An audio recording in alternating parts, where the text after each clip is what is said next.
BA द्वितीय वर्ष के राजनीति विज्ञान के प्रथम प्रश्न पत्र प्रमुख राज्य व्यवस्थाओं के अंतर्गत आज मैं आपको अमेरिकी संविधान में नियंत्रण और संतुलन के सिद्धांत के बारे में विस्तार से बताना चाहूँगी।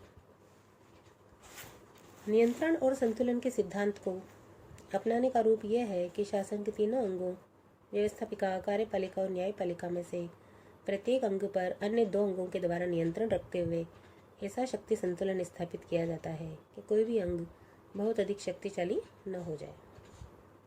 नियंत्रण तथा संतुलन के इस सिद्धांत को अमेरिकी कांग्रेस और राष्ट्रपति के पारस्परिक संबंधों में अधिक प्रमुखता के साथ अपनाया गया।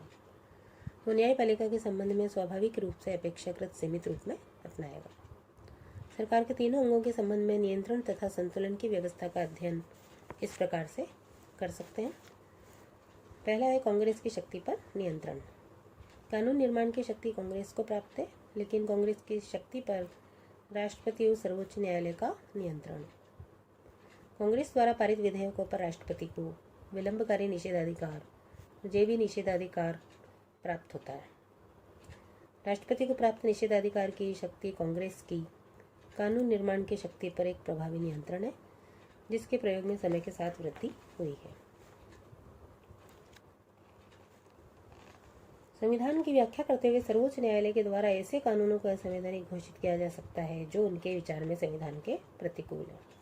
इस प्रकार कांग्रेस को कानून निर्माण की शक्ति प्राप्त है, लेकिन इस संबंध में उसके द्वारा मनमानी नहीं की जा सकती। दूसरा प्रमुख बिंदु है कि राष्ट्रपति या कार्यपालिका की शक्ति पर नियंत्रण।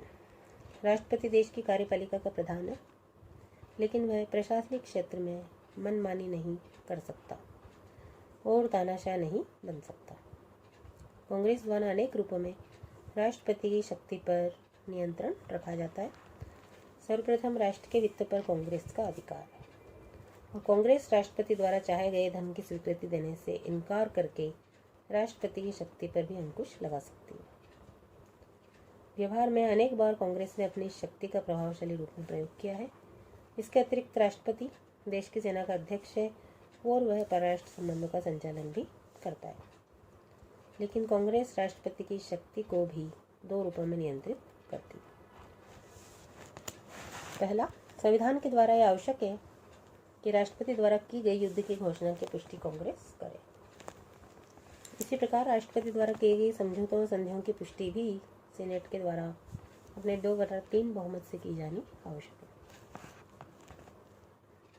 इसी प्रकार राष्ट्रपति को बड़े बड़े पदों पर नियुक्तियां करने का जो अधिकार प्राप्त है, लेकिन राष्ट्रपति अपनी इस शक्ति का दुरुपयोग नहीं कर सकता।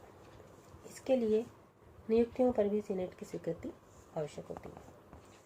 कांग्रेस के द्वारा राष्ट्रपति पर महाभियोग भी लगाया जा सकता है। राष्ट्रपति की शक्ति को न्यायपालिका के द्वारा भी नियंत्रित किया जाता है।